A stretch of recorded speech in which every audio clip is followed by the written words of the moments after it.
Wow, what a stupid fucking movie. Honestly, this is one of the worst pieces of shit I've ever fucking seen in my life. This is leaps and bounds worse than Avatar. Because they both have the exact same thing going for it. And this is my only good word with both of those movies, that they're pretty. And at least Avatar had, a half-hour long battle sequence, which was awesome to look at, and it's an action movie. So even though the writing was really shitty, and the acting was really dry and boring, you had awesome shit to look at, and it was cool.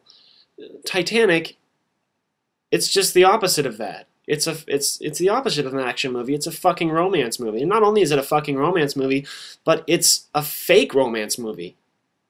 And by that I mean they took this really, really tragic event in human history where thousands, I don't know, 1,500, 2,000 people died over the course of an hour, and most of them in these really horrible ways, freezing to death, drowning. Some people fell off the ship and fucking smacked their face on the rudder and then smacked their leg as they hit the deck, and then fucking smacked their back as they hit an iceberg, and then fucking smacked their dick as they hit the water and exploded. And it's just really, really, you're gonna take one of the most tragic disasters in human history and then put a fake love story on top of it? What the shit? I mean, if you had focused just on the characters, or rather the people that were in that ship, and made a tragedy, but without the romance, it could have been so much better. It could have just been this heartfelt story of, rather, you could have, in fact, you could have just made it a real-time film about the sinking of the Titanic. But I'm getting off track here. So,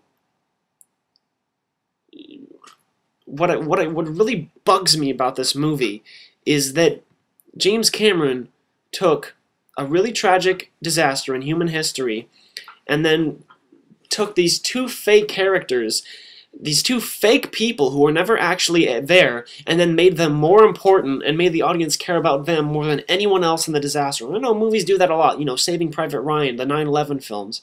Or then again, the 9/11 films, maybe those are about real people. I don't know, is Saving Private Ryan a true story? I don't think it is. If it is, then it can't be counted, because this is not a true story. I mean, in the actual records of the Titanic sailing, was there ever an incident where there was a woman on the front of the ship who was about to commit suicide? Because other people showed up, and that must mean that those people knew about that this happened. You see what I'm saying? There was a woman on the Titanic in this movie who was going to kill herself. And she dangled over the edge and she almost got killed. That shit would have been remembered. That shit would have been put down in the books. That would have been recalled. But then again, it sank. But the point I'm getting is that they take these two stupid, annoying-ass fucking characters who are fake and boring and poorly written and make them more important than everyone else on that ship. In fact, they make the crew just look kind of dumb, which is just really rude, I have to say.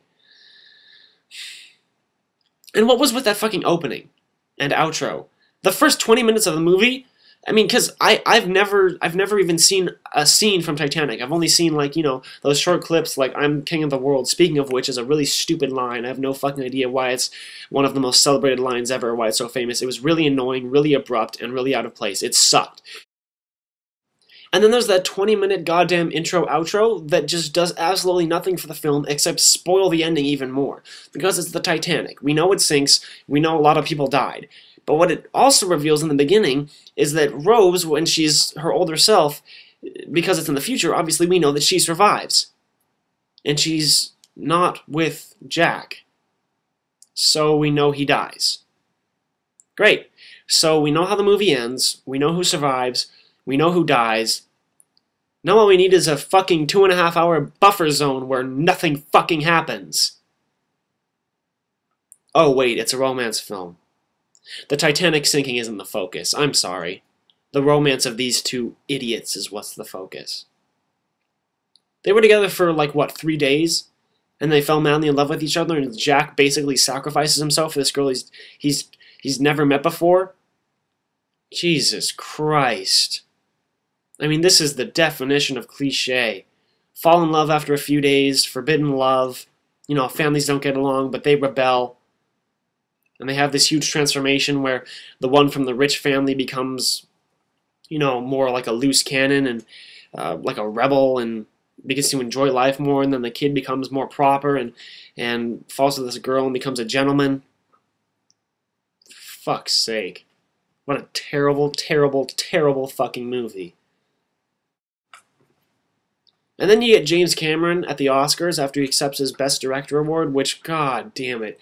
I mean, fuck. Best Director?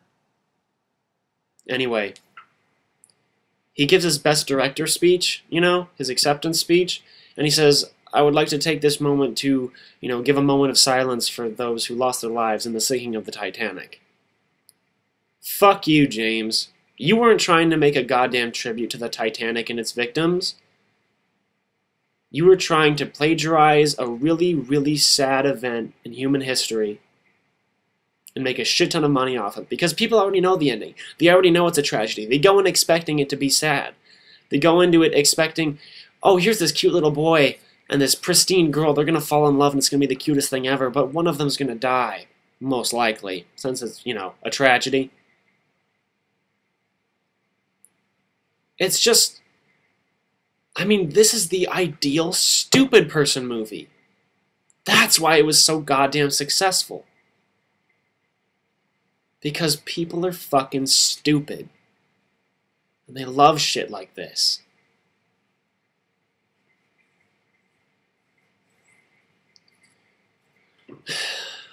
Unfortunately, you know, I